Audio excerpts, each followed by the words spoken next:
Assalamualaikum, selamat pagi. Salam Malaysia Madani. Sini Martiam, anda bersama saya Fahazim. Dua acara iaitu sidang kemuncak bola sepak Persekutuan Bola Sepak Dunia FIFA dan mesyuarat Exco Konfederasi Bola Sepak Asia AFC kali ketiga di Jeddah, Arab Saudi mampu mengeratkan hubungan sukan itu di peringkat Asia dan dunia. Presiden Persatuan Bola Sepak Malaysia FAM, Datuk Hamidin Mohamad Amin yang juga ahli majlis FIFA optimis hubungan itu akan bertambah erat memandangkan kedua-dua acara berkenaan diadakan seiring dengan pertandingan Piala Kelab Dunia FIFA. Ahli Jawatankuasa Eksekutif AFC itu pada masa sama berkata, mesyuarat Exco AFC juga meluluskan pembentukan pasukan petugas pembaharuan AFC untuk tadbir urus yang baik. Beliau turut menghadiri mesyuarat Majlis FIFA Ahad lepas. Antara butiran penting diputuskan ahli majlis pada mesyuarat itu ialah mengesahkan Piala Dunia Kelab FIFA kini dikenali sebagai Mundial di Clubes FIFA dengan penampilan kelab daripada setiap 6 konfederasi iaitu Afrika, Asia, Eropah, Amerika Utara, Tengah dan Caribbean, Amerika Selatan serta Oceania. Perubahan itu bermula secara efektif pada 2025 yang menyaksikan Amerika Syarikat sebagai tuan rumah. Ahli majlis juga memutuskan Chile akan menjadi tuan rumah untuk Piala Dunia bawah 20 tahun 2025 manakala Poland akan menjadi hos Piala Dunia wanita bawah 20 2026. Musim baru Liga Malaysia Liga M bagi 2024-2025 akan bermula pada 3 Mei 2024 dan dijadual berakhir pada April 2025. Liga Bola Sepak Malaysia MFL dalam satu kenyataan memaklumkan perubahan jadual kalender Liga M yang lazimnya bermula pada Februari adalah selari dengan transisi Liga Tempatan mengikut format kalender Konfederasi Bola Sepak Asia AFC. Menurut MFL, sedikit perubahan dilakukan pada tarikh asal sepak mula Liga M sebelum ini iaitu pada pertengahan April 2024 selepas mengambil kira beberapa faktor. Antaranya penglibatan pemain-pemain kelab Liga M bersama skuad senior kebangsaan, skuad bawah 23 tahun negara serta penyertaan kelab di Piala AFC 2023. Dengan beberapa tugasan antarabangsa pada awal tahun khususnya melibatkan skuad Harimau Melaya dan skuad bawah 23, MFL juga mengambil kira kekangan masa pasukan-pasukan dalam membuat persiapan menjelang musim baru berikutan sambutan Ramadan dari awal Mac dan perayaan Aidilfitri dijangka pada 10 atau 11 April. MFL turut memaklumkan musim baru persaingan Piala MFL akan bermula pada 13 Mei. Manakala tarikh pendaftaran pemain yang terlibat dalam jendela perpindahan Liga M akan bermula 3 Februari hingga 26 April depan.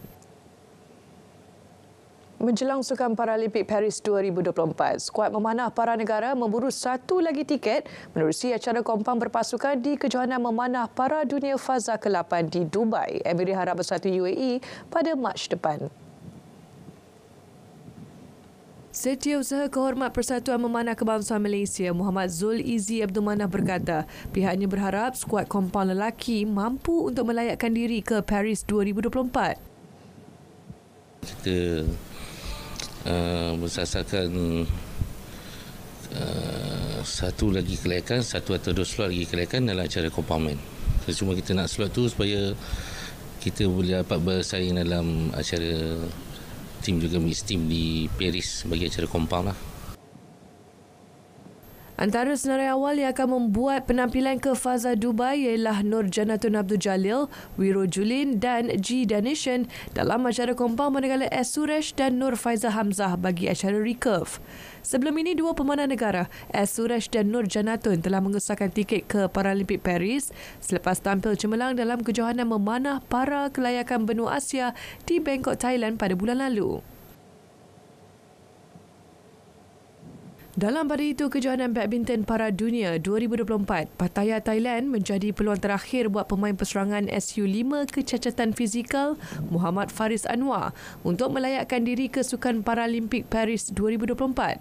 Jelas Ketua Jabatan Sumber Manusia dan Pentadbiran Persatuan Badminton Malaysia (PAM), R. Ravindran, pemain itu perlu menaiki podium pada kejohanan yang akan berlangsung pada Februari depan.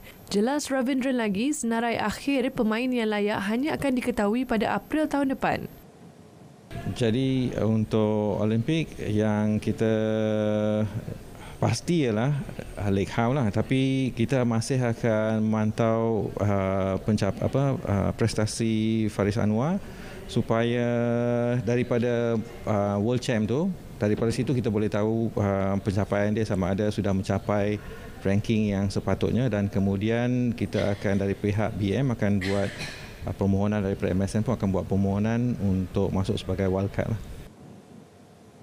Beliau juga turut memaklumkan BAM akan menambah 2 jurulatih tempatan baru dalam pasukan badminton para negara pada Februari depan. Majlis Sukan Negara MSN akan menyemak semula pemberian allowance kepada jurulatih dan atlet para badminton yang berada dalam program podium. Ketua Jabatan Sumber Manusia dan Pentadbiran Persatuan Badminton Malaysia BAM, R. Ravindra menyatakan perkara itu berdasarkan pencapaian atlet dalam beberapa tamasya antarabangsa yang disertai sepanjang tahun ini.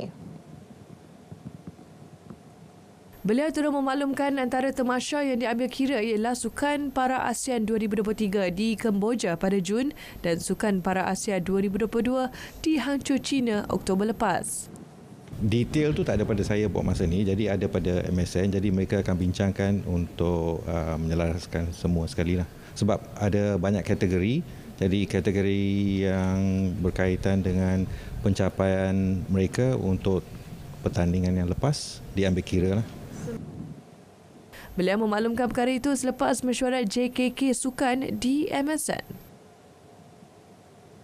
Kerajaan Negeri Pahang mensasarkan untuk berada di kedudukan 5 terbaik dalam Tamasya Sukan Malaysia SUKMA 2024 di Sarawak yang dijadual berlangsung pada Ogos tahun depan.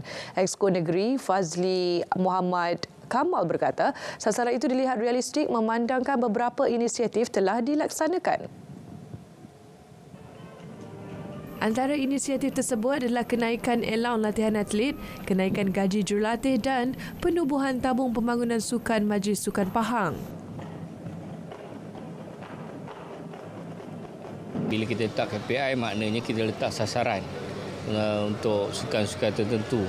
Dan saya dah minta pengarah Majlis Sukan Pahang agar berusaha gigih memastikan Pahang untuk SUKMA tahun depan sekurang-kurangnya berada dalam kelompok 5 terbaik.